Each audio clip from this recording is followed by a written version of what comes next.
Another Boots and Briefcase. I'm Matthew, your host, along with my other host, Rusty, Yeah. and we're boots and briefcases because Rusty's the boots, as you can tell, and I usually am dressed up, but today I was running errands and I'm doing the podcast in my kitchen, so Love it.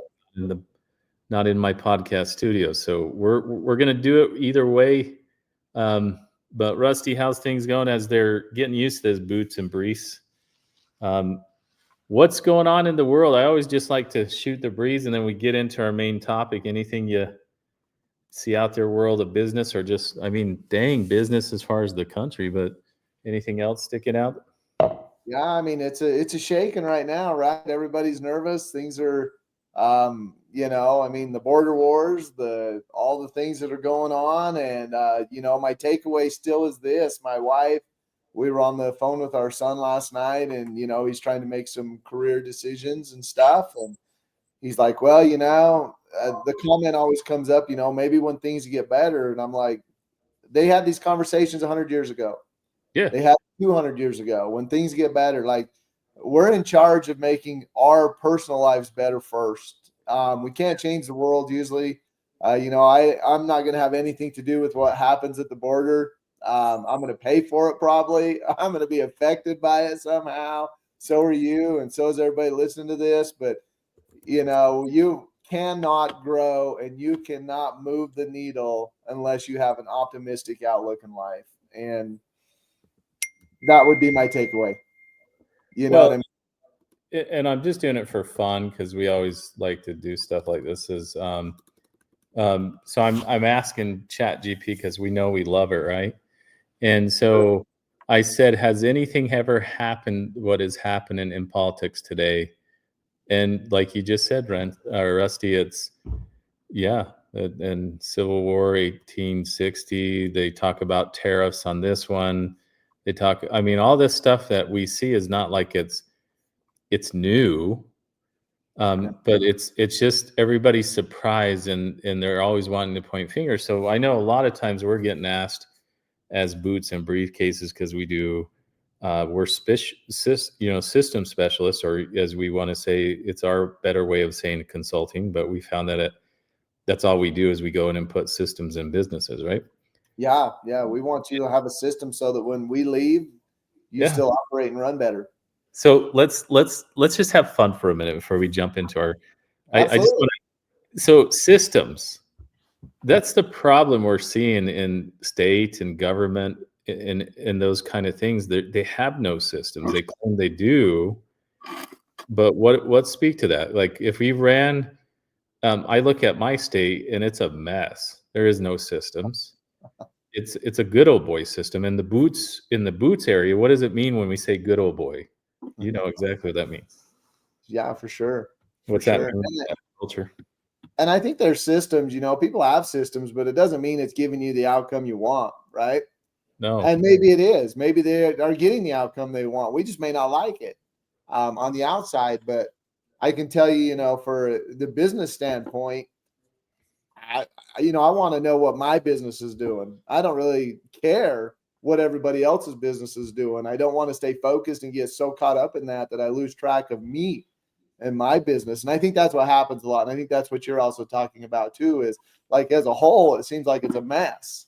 And there's so many things that are out of our control. But man, what can we control, right? Like what systems can we put and are we getting what we want?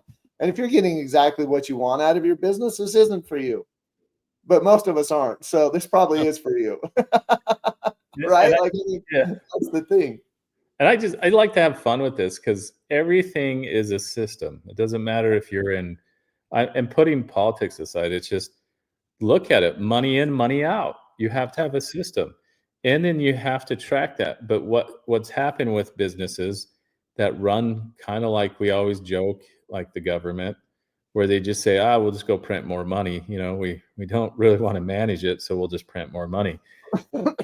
And do we not see that in businesses when we're system specialists, Rusty? When we go into businesses that run similar to that, Yeah. well, and I mean, you have stories of businesses where you're like, "Whoa, what happened here? Did you guys Yep. like lose track of 2 plus 2 equals, it's not 2 plus 2 equals 900. That doesn't make sense. You're 900 in the hole trying to rob Peter to pay Paul. And then we get into this, what's called debt shifting, right? And so Yeah. it's just fun to see. I thought that was a fun because I'm getting a lot of, I don't know if for you and my clients, I get a lot of stress. What's gonna happen? They're shutting down things or canceling things, and that's what happens when you get a new presidency. Like it's kind of like a Well, new CEO, right? yeah, and at the end of the day, like I don't know. I Yeah, I don't don't know know. what's gonna happen. But I know, like for me, you said the systems piece, the part that everybody misses the accountability piece. Amen. And you can't grow what you can't measure. And so this accountability piece and this monitoring piece, like that's what we miss in systems. We have systems, but we don't really want to be honest with ourselves. Nope. And just like you said, sometimes, I have clients like I got plenty of money. And I'm like, no, you don't, you're broke. Like you owe, you don't have a real pulse on your money. You don't have a real pulse on what's coming up. You got a check for 30 grand this month, but you had a backlog of 60 grand. Feels like you have money. It feels like you're doing well, but it's not, because you're missing the KPIs and the points that you need to measure. And like you said, people are nervous or scared, or this isn't the first time. I've been around long enough now. I mean, 20 years ago, I had no idea what politics were doing. I didn't get involved in them. I didn't care. And life was good, man. I just kept cranking businesses. I just kept cranking. I'm like, I'm just going to work hard, keep going, put my head down. And I don't think it's any different today. Sure, we got to be involved and be aware, but you can't be consumed. No. Aware and consumed is different. And people are getting into the stage of consumed because it's in front of our face all the time. You just have to Well, be aware and crank and and I keep thinking in your space. and I think we have a different workforce to piggyback what you just said. Is we're getting consumed because we're the era of social media, YouTubers. That the information is so accessible. Like this, we're doing a podcast. You know what I mean? And not When, always accurate. yeah, true. you know? Because I I mean, always say, be careful what system specialist you put in your business. oh But my goodness. Like, we the reason this happened is because this happened, and then you go Google it and you find 50 different stories. We just don't know. Like, it's so confusing. And so I said, man, just yeah, do what you do. and everybody has an opinion. I've learned, and they'll give it to you Oh, for free. So you don't yeah. want those free opinions. I just say, put your head down when it comes to business. We got to let it settle in, regardless what side you believe you're on. Because I always get that asked, well, who did you? Well, I don't care who I voted for. It's like, it's where we're at. Let's let it. What are you gonna do? Cry about it now? Like being a cowboy, Rusty. Do you cry about things? You just buck. What do you say? Saddle up and get going. Like Yeah. I don't know what. And then You're there's allowed all to kinds cry, of things. just not where anyone can see you. Yeah, there you go. Cowboys do cry then, right? All right, cool. Cowboys do cry. That's exactly right. Well, Cowboys do. that's always fun just to get going because life. One of the things as business and briefcases or boots and briefcase, we're also just down to earth. I mean, this is the reality. We get hit all the time on, hey, this is happening. I want to do this. I can't do this. I'm broke. What do I do? I get clients call me and say, hey, can you get me some money? I need to pay. I'm broke. I hit a wall, and I go, well, that anybody that's going to invest, it's going to take a system. What systems do you have in place? Um, and so it's a little different, and it's a little harder that way. So I think that's always good just to look at. But well, let's move.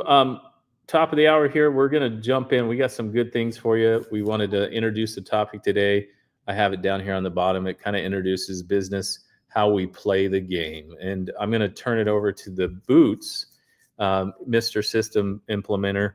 Because I just think he has a good saying. I really appreciate how Rusty simplifies things. He has a gift to make it just so simple that it makes it easier to understand. But he loves sports, so I'm gonna let you take it away. Get us started on this conversation for the day. It's awesome. Yeah, I have to make it simple. That way I can understand it. That's the only way I get it. Like, Make the this us understand it, so that's good. one of my favorite sayings is, but that's why Apple and everything works. That's why our phones work, right? Like their goal was that a 2-year-old and a 3-year-old could use them, that a child could use the apps and make them work. And And it's funny because I watch my grandchildren now and how attached they are already to a phone, and they don't even know what it is. But anyway, so the simplicity. But one of my favorite sayings, when I grew up, the saying was that, defense wins championships. And I'm going to change that a little bit because it's not true. What is true is defense will keep you in the game. Offense wins the game. And it's no different in business. You got to score well, and you got to play on the offensive side well. And unfortunately, we play more defense in business than we do offense. And you can exist and you can stay in the game on defense, but you can't win until you get to offense. Okay, so the interesting thing I get out of that, and I love when you kind of broke this down once when we were talking. Most of us do stay. Let's talk a little bit about staying in the defense. Why do you see most of the entrepreneurs, business owners, even VPs running Fortune 500? Why do we see them in the offense a lot? Or Yeah, I mean, defense? yeah, because defense is what happens to us. Offense is what happens because of us. And unfortunately, we have a lot coming, right? None of us get in business with the idea that we're going to play defense all day. We have dreams of owning our own time, making our own income, setting our own schedule. And then pretty soon we start building this monster that is always attacking us. We wake up, we got 1,000 emails to go through. We got 400 phone calls to return. We got 7 meetings to get to, whatever it might be for the day. We got parts to order. We got things to get in place. We got places to go. We got planes to catch. And we're running on somebody else's schedule. That's defense. When somebody sets an appointment for us and we show up, that's defense. Somebody sets somewhere we got to fly to this week, that's defense, right? And then we'll go to some convention somewhere. That's an offensive move, to finally go get some data that we can bring back and try to put in place. And then nobody wants to change, right? So we go get all this great information, bring it back, and then nobody wants to change. And they're all on defense and we're the only one on offense. Because they're like, I got too much going on. I don't have time to implement this offensive stuff. And so when I say offensive, not offensive, right? The English language, it's 2 different things there. But so that's the thing of it is for us is, how do we get to that offensive side to where we can play more offense? And that's what systems do for us. And that's what also having a great offensive coordinator does for you in your business. And if you're not that person, then get that person. Probably the most important person you can have in your business is the offensive coordinator. And some businesses call those, the integrator, the second in command, CFO, CEO, whatever. I mean, you got to have somebody that is all about systems, because if you're the owner, like you and I can be, we can be very visionary. And as visionaries, we don't like systems and processes. And so we're definitely not the person to have as the offensive coordinator. Yep. And that's an interesting thing too, because a lot of business owners, like you say, we get stuck into the defense mode because we're always firefighting. We hear that all the time. That's a saying in business. We got to stop firefighting. But do And some we? people want that badge. And that's what I was going to ask you.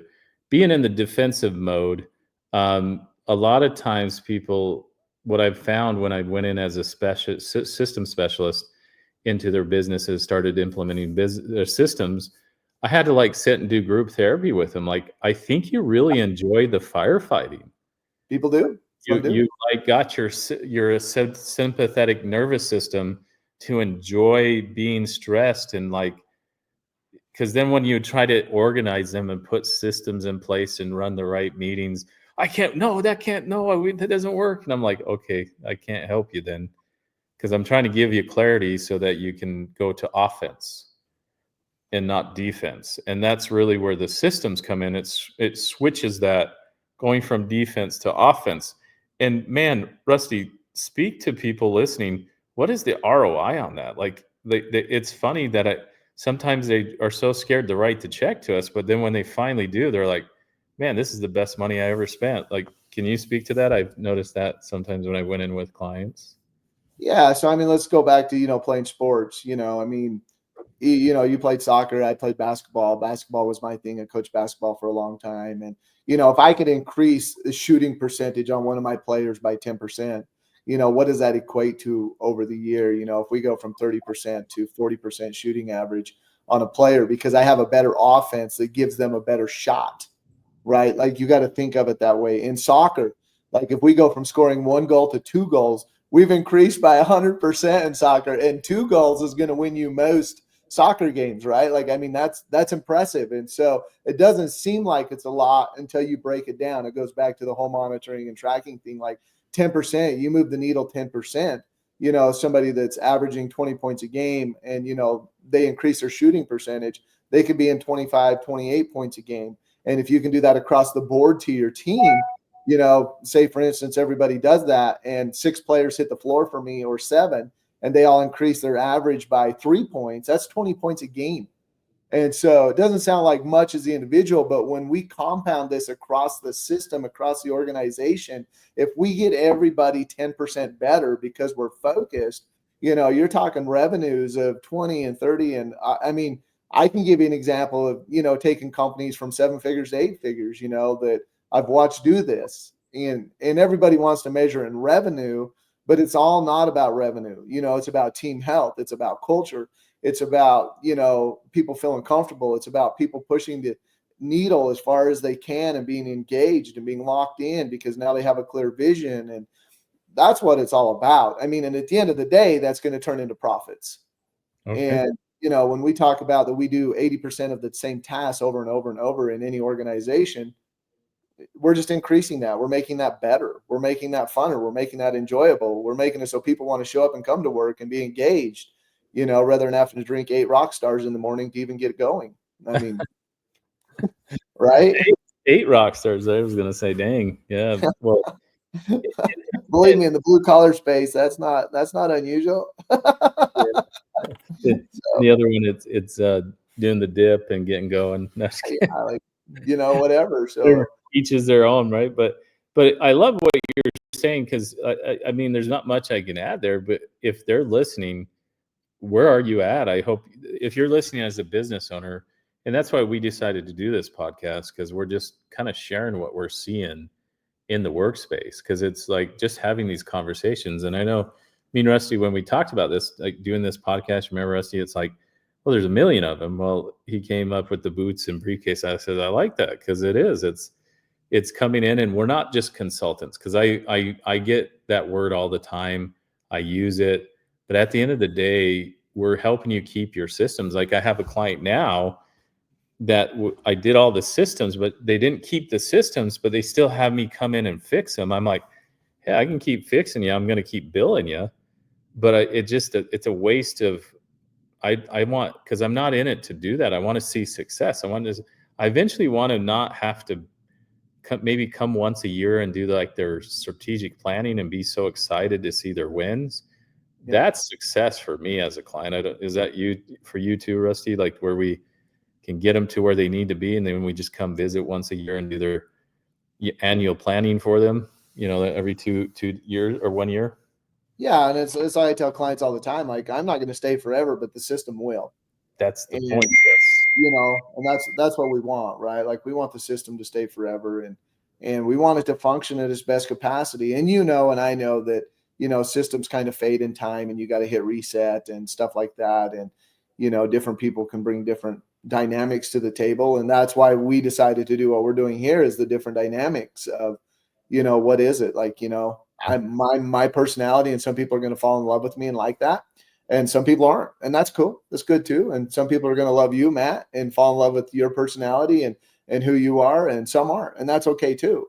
And some people ain't going to fall in love with either one of us, and that's okay too. That's fine.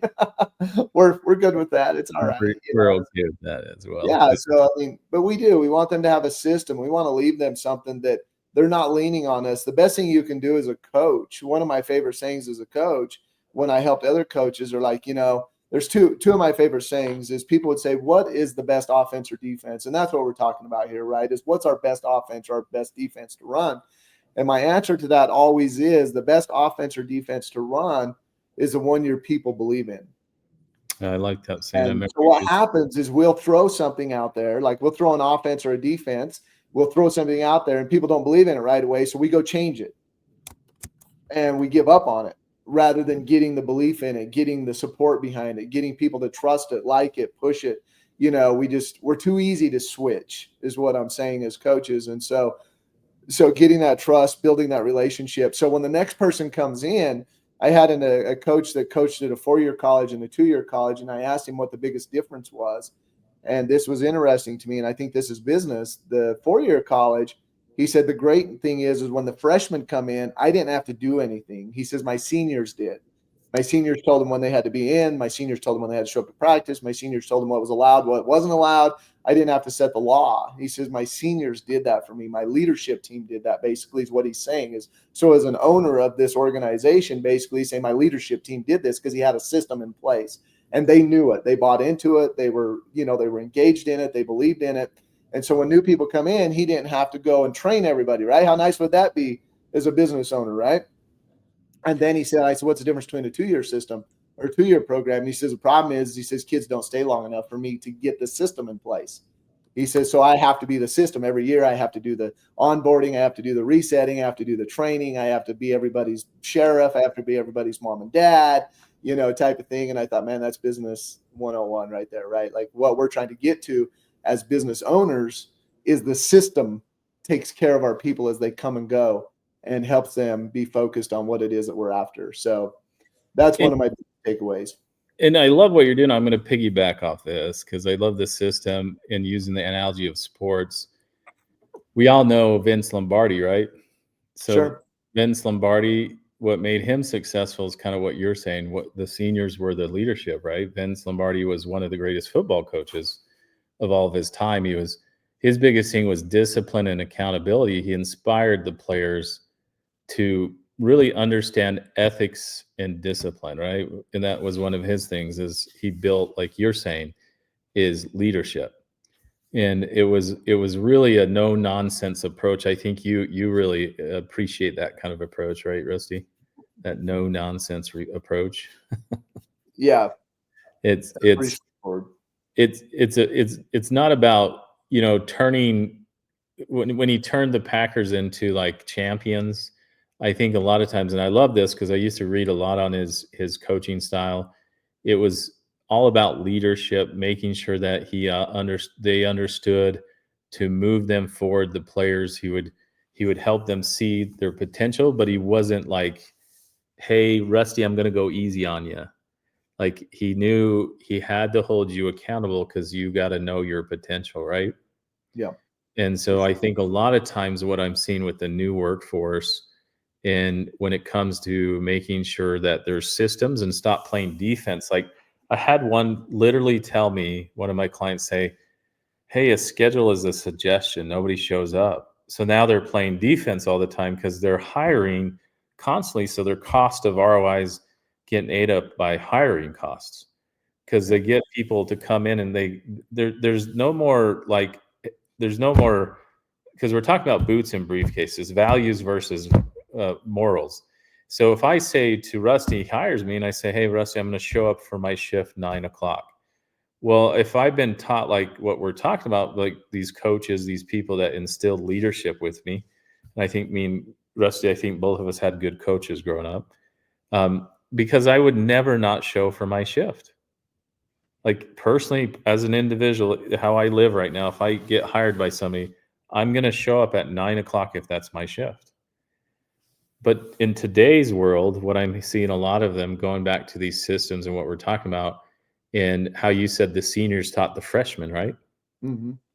Even our seniors, if we're looking at in a business concept, that's not happening in today's workforce. Sure. The seniors are starting to complain more than the freshmen, using that analogy. So that's why you're playing defense a lot too when it comes to hiring issues. Are you seeing that too, Rusty? Because I love that analogy, how the the seniors train the freshmen, Yeah. because it applies in business as well. Well, and it does, and but the key there also besides that is there was clarity, right? The seniors didn't have to guess what they were responsible for and what they were going to be held accountable to and what they were going to be measured by. And I think that's, a piece that we miss as these people grow up through these organizations, especially in the growth stage of an organization, right? Because it's chaos. Like sometimes these organizations explode overnight and they're like, man, we're doubling in revenue. We just need to hire. And they just start hiring and we hire out of desperation rather than inspiration.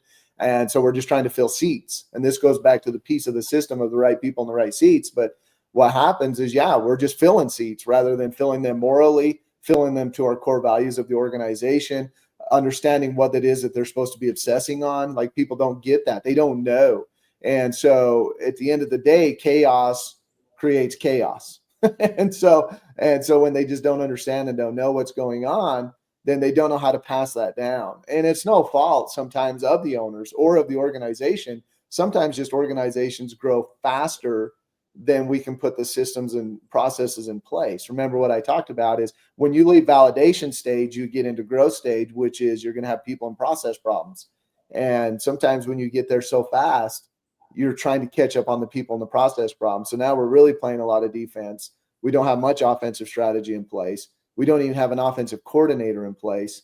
And so we're trying to get all this put together, and it's understandable. So we're not here to, be like, oh, this is crazy. It happens to a lot, like the majority of people that hit growth stage on fire, that's what happens. And so to be able to put it in place and to be able to help them, it's still there. You can do it is the point here. And so those leaders, this is a coach that's had a system for 15 and 20 years. And so those seniors, he didn't have that in place the first couple of years, I can tell you that. But as time went on, he developed that system. And then that way he could then go focus on other things and make better moves, better strategic moves. He could focus better on recruiting for the next class. And then he could get the right core and the right values and the right people doing the right things, because now he had a system in place. Yeah. And I think that, just to kind of bring that home, if you're listening as a business owner, it's the same thing, getting those systems in place. So let's sum this up. I think as we're moving, give us 3 things, because me and you talked about this a lot, Rusty, over, just because we get together and talk about how to be better system implementers and help our clients, and we brainstorm. What are 3 things that they can implement immediately? Let's give some value here. Like, what do we do when we go into companies to help them to go from defense to offense, like overnight? Well, so I think the first thing is really just evaluate. I ask people, how much time do you feel that you play on defense versus offense? How often do you feel you make an offensive move? And so, in other words, even are your meetings, are they an offensive move or is it a defensive move? And just evaluate how much offense and how much defense is going on. And it's really surprising to find out that they think they're doing quite a bit of offensive stuff, and they realize that it's not. Like, we're just putting out the fires. Like you said, we're firefighting. We're going through the motions. We're answering emails instead of us being proactive. We don't even know what our goals are. We don't know what our 1 year or 90 days or 30 days, we don't have our KPIs in place, stuff like that. That's offensive stuff. So I would say number 1 there. Number 2 is, who's going to be your offensive coordinator? And if you don't have that person, what does it look like? Who are they going to be? What would that look like? Let's create that seat for that offensive coordinator, who, in an org chart, if you want, most org charts go up and down. I like org charts that go left and right. So I don't really like to get stuck in this up and down. I believe that, titles aren't as important as we like to make them think they are, or positions. Like, we just need to get stuff done and keep moving the needle. So some people get hung up on titles. I'm happy without a title. I'm cool with that. But I want an offensive coordinator, that person that's going to coordinate things and bring the offense to the table. And that's their focus, whatever that might be. So that would be number 2 for me, is to make sure that you have those. And the third thing is are we really, how do you feel that we're pushing in the same direction? And what's one thing that you could do as a company starting today as an organization? What do you go in and, make what we call an O&O list, opportunities and obstacles, right? Because that's always in business. And so I would focus on, it's easy for us to focus on the obstacles. I would go in and make a list of opportunities and find one thing that we could focus on as an organization, as an opportunity to start growing. And there's going to be some obstacles along the way in that. I get that. But let's get one opportunity that we as an organization can focus on knocking out in the next 90 days. Not 3 years, not 5 years, but the next 90 days. Let's get a quick win so that we can start winning from the offensive side. Yeah. I think it's, those 3 things are straightforward. If we if you were to put in the right meetings, get all those things, those KPIs, but some people have them, but they don't execute them effectively on number one, and that's where I think system specialist comes in and really helps the whole team get that going. And that's what we do. We help you in the system specialist area. And then number two, I love it. But I love what you said is just the O&O list. And a lot of people don't understand that. Like I was just working with a team and it's a lot of firefighting. Like I'm like, okay, where's your list? What are we working on? Well, I did that yesterday. No, I want a big running list that it should never end it so we can pull things off and get them done. And it doesn't need to all be negative. It can be opportunities, it can be obstacles, people issues, system issues. So you have to walk them through that because that number three, a lot of them don't have that together. And so It's a lot those three, easier to find the obstacles than it is the opportunities. That's well, for sure. I think we get stuck into that. Like, how do you drown a frog? Like, Human nature, yes. What's right? that? It's Yeah. human nature. So I want I, to give. Can I give an example really quick of getting oh, of stuck? course. Yeah. Yeah. So the other day I was out working on something, and here's a little screwdriver, right? And I've Yeah. had this screwdriver I used to own a mechanic business a long time ago, and I'm sure it's followed me from there. It was one of our main tools to put in our pocket because you always needed one for just weird things. Sometimes it's just to clean your fingernails before you ate lunch, right? Like whatever it was. And so I always had one of these in our pocket. And anyway, the other day it's talk about getting stuck in the trenches and not seeing the use of a tool. Like you said, people have KPIs, they have things, but they're just not using them to its full potential. Nope. And I thought I was using this screwdriver to its full potential. And I got up and I went over, and you notice this is a Phillips, what I call a Phillips head. It didn't have the flat on it. So I went to go get a flat, another little screwdriver. And anyway, I was screwing around, just talking to somebody, and I found out that this thing pulls out. And this pulls away. So there's a flat on one side and there's a Phillips on the other side. And I can't tell you how many hundreds of times I've used this, not knowing that it did that. Like it used to have somebody's name on it right here, and it's wore off now. That's how much I've used it. And I did not know that this thing pulled out and flipped around so I could have a flat blade and or a screwdriver. And so that's an example of not maximizing the tools that you have. That's the example of bringing in a system specialist, a coach, somebody, a mentor that can see things that you can't with the tools that you may already have in place. Because the truth is, Matt, we go to a lot of places and nothing's new. There's some things that are new, but at the end of the day, they've just never had a way to put it in line. They just got pieces going on all over the place. Mm-hmm. And what we do different is we just put it in line for them. And we make it make sense to where they can see an end goal. And that's the key to having the right system in place in your business. Oh, okay. I love that because it is spot on. I think a lot of people have tools and they just never maximize them. It's in their pocket, but and I do agree with that, Rusty, because half the time when we go in there, they have 50 million platforms they're using and they don't know how to really fully implement and integrate them. Yeah. So everything's important, nothing's important. So they're running around. It's Monday, it's Slack, it's this, it's all these programs they're using and nothing's running. I'm like, why is your product? You have so many productivity apps, but you guys are still not productive. Yeah. And it's the simple tool, like you're saying, like the screwdriver. Like I was just teaching a team. I just had I was coaching a team how to do O&Os, or I still use the term IDS, issues, discuss, solve. Both are great terms, but what the idea of those tools are, like the little screwdriver that you just held up, is it's so simplistic because I had an old dog that just didn't like new tricks. Everybody's heard that. It was an older guy. I just want to do it this way. And I like, hey, it's good, but you're in our meetings. You're repeating yourself 900 times and we're getting ready to throw up. Yeah. And you lost us after the third time. Yeah. Well, that's the way I teach. If I figured if I just keep repeating, it'll stick. And I says, no, not with the audience today. You lost them after the third time. And I says, let's do this. And so I used the tool because he already knew about the tool, because he was using the tool. His concepts were still, it was in line with what I was trying to teach him. But he was just so stuck, Rusty, like you said, that he wanted to use it his old way. Because you just said in that tool that you held up, you can use it in many different ways, right? Yeah, sure. Yeah, like cleaning your fingernails. Like I never would have thought that. Sidebar, like whatever, right? Like, Yeah, whatever. But today's meeting was probably the best. He allowed me to run it, and I showed him we got it done under an hour instead of 3 hours. yeah, And we didn't get to everything, and that's what I had to sell him on, is that, yes, you have 8 things here. It doesn't mean we're gonna get all 8 within an hour. It's, let's discuss it, because he was really caught up on that. So I love what you're saying, because tools that you have, like, in 80/20 too. So in his meetings, Rusty, he would be doing all the talking and not have everybody discuss. sure, they And then will he because then he would say, "Well, why isn't anybody talking?" It's just because you talk too much. right, Yeah. So absolutely. there's 2 good ears. The best tools we have are these things right here, right? You have 2 of them and 1 mouth. Use the 2 ears more than the mouth.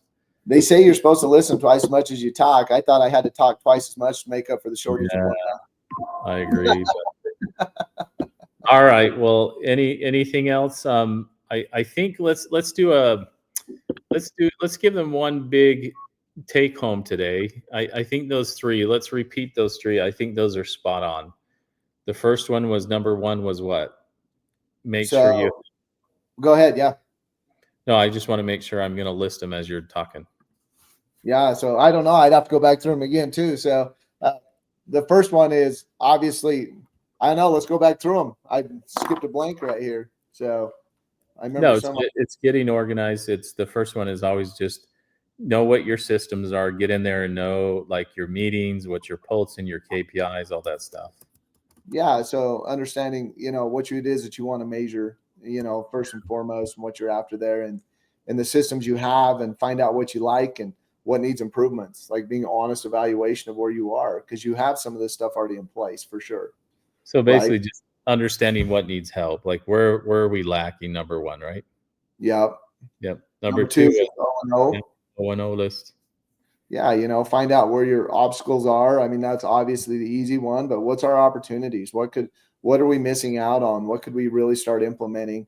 Because people, opportunities are always an investment, either time or money, and Yep. people put those off because All- we don't have to do those always. And so they're a necessity, but we don't always have to do them. Whereas firefighting, we always have to go put the fire out. Yep. And your last one was, number 3 was, making sure that we're making the systems, right? Keeping those systems in place. Yeah, making sure that that we have the way to hold those accountable and watch for them and be able to move them up throughout our people, so that our people feel comfortable knowing and having that clear vision of what's going on. Yeah. So clarity. So I think the big thing is understanding what you need. You need right away is, and I'm just asking Rusty to repeat them, and these are not in order, because one of the things too, as a coach, when we come in and implement systems, first thing we do is we get a feel of what is the understanding. Do we have clarity? How's your meetings running? What's your KPIs? Because we got to get a pulse on all that. And are you actually following through? What is that follow through? And where is the O&O list? Do you guys have an issues list? Are you really hitting the issues? Or are you kind of like ignoring them? That's a big thing, right? People ignore it, because this is why we are on defense a lot. These are the things. So bringing it back to the conversation today is, playing offense and defense. To get off defense, you got to know what you're doing. Like, to run plays, you got to know who you're playing against. Yeah, Um, you got to get that offensive coordinator in there, right? Oh, that was the one thing I wanted to end on too, is the offensive coordinator. That is the one that takes the vision from the visionary and puts it into play. A lot of systems call them implementer, a fraction, whatever, or whatever. What we're just kind of using terms so it makes sense to you sports people, is you need an offensive coordinator. So if I'm a visionary, I'm coming up with the ideas, but now I need somebody to go make the plays. Yep. And how to sell it. Like I was telling the team earlier, Rusty, they were changing the schedule and they were worried that everybody was going to throw a fit. And I just says, how are you going to sell it? Yep. You got to sell it. It's an offensive, if it's an offensive play, not a defense. Well, they spent about 10 minutes being defensive on the phone, and then instead of offensive. Yeah. You have to do what's greater good for the systems, for the organization. It's what's greater good. And sometimes people are not going to like it. Yeah. Yep. That's Yeah. exactly right. That's Well, exactly right. give us one gold nugget as we sign off. What's one thing you can leave them? Well, I think the main thing is just understanding that it's an offensive game too. Business is a game that we play both defense and offense, and it's a lot funner, just like everything else in life, when we can play offense, right? And that goes all the way from our families to business, when we can have offensive strategies and we can plan things out and we can reach our goals and hit those things because we have offensive strategies. It's just funner. It's just so much funner. The people have more fun. I mean, people love offense. I've coached sports for a long time, and to getting kids and people to buy into playing hardcore defense is tough. Very few of us are just built to play defense our whole life, and we're offensive minded, and you've got to get that way in your business. And I know it's easier said than done, but there's systems and processes and places to help you do that. So my takeaway is, really get focused on this offensive strategy and start recognizing how little that you're playing offense in your business. Yeah, I just sign off and say this. As you listen to Boots, I'm trying to say briefcases, Boots and Briefcases. One of the things that it just says there is we're mastering business operations and systems. And again, I'll just key it up here again. We are system specialists. That's what we are. If you're wanting to have a system specialist, it sounds better than a consultant. We're going to come and give you our thoughts. I mean, you can pay me all day just to give you our opinions, but we're going to give you systems as system specialists. We're going to help you understand the system. And just like the screwdriver that Rusty held up earlier, that's what we do. You already have the tools. We just need to tweak it a little bit. And that's what I would just say. If you're a business owner, you're struggling, reach out to us. We have this podcast. We're always going to give you tons of stuff. Hopefully, as we keep doing these, we just give you tons of content and information. We'll give you a little bit how to implement it, and we'll just keep feeding you a whole bunch of things. But again, thanks for listening to Boots and Briefcases. Rusty, always a pleasure. I think your hat looked better this podcast. Good. But Maybe I need to clean it up, shape it a little bit. I don't know. yeah, I got to make mine more.